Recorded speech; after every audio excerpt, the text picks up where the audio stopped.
संतों की तालीमात। समाज में होने वाली तब्दीलियों में संतों का काम अहम है।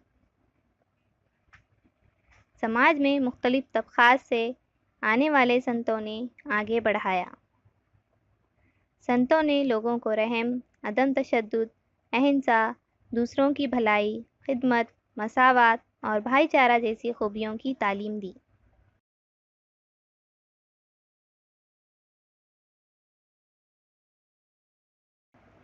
श्री चक्रधर स्वामी गुजरात के एक शाही घराने के शहजादे थे। स्वामी जी मर्दो-ज़न और ज़ात पात की तफरीक में यकीन नहीं रखते थे। इनके कायम करदा फ़िरक़े को महानुभव फ़िरक़ा कहा जाता है।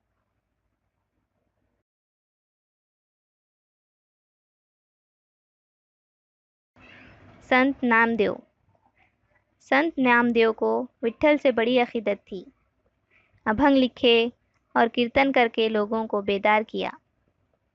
महाराष्ट्र में घूम घूम कर भागवत धर्म को फैलाया।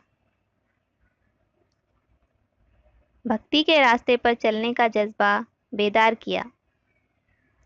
हिंदी में भजन लिखे। कुछ भजन गुरु ग्रंथ साहब में मौजूद हैं।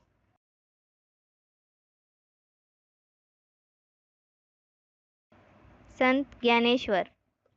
संत ज्ञानेश्वर ने ज्ञानेश्वरी लिखी।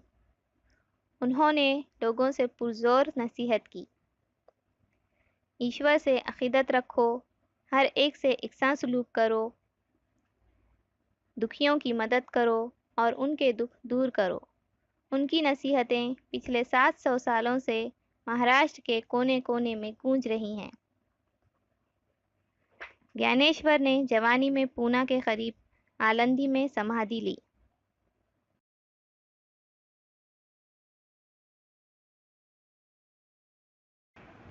संत एकनाथ।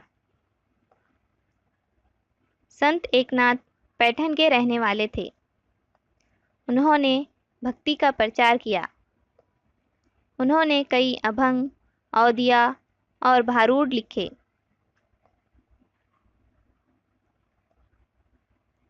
आपस में ऊंच नीच और किसी किस्म की तफरीक ना करने की तालीम दी। संत तुकाराम। शिवाजी महाराज के ज़माने में तुकाराम संत हो गुज़रे हैं। वो पूना के करीब देहू गांव के रहने वाले थे। पहाड़ी पर जाकर विट्ठल के भजन गाते और आषाढ़ी कार्तिक को पंढरपुर जाते थे। वो कीर्तन करते, अभंग लिखते और लोगों को सुनाते थे। शिवाजी महाराज भी इनके कीर्तन में शरीक हुआ करते थे। आज भी महाराष्ट्र में हर तरफ ज्ञान बा तुकाराम का नारा सुनाई देता है।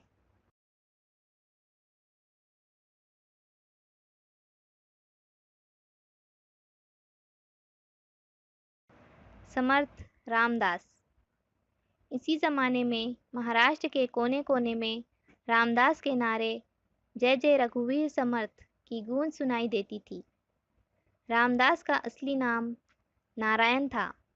उन्होंने अपनी किताब दास बोध के ज़रिए लोगों को बड़े कीमती उपदेश दिए। लोगों को नाइंसाफ़ी के ख़िलाफ़ मुत्तहिद होकर लड़ने के लिए उकसाया। उससे उस वक्त के लोगों को काफ़ी हौसला मिला।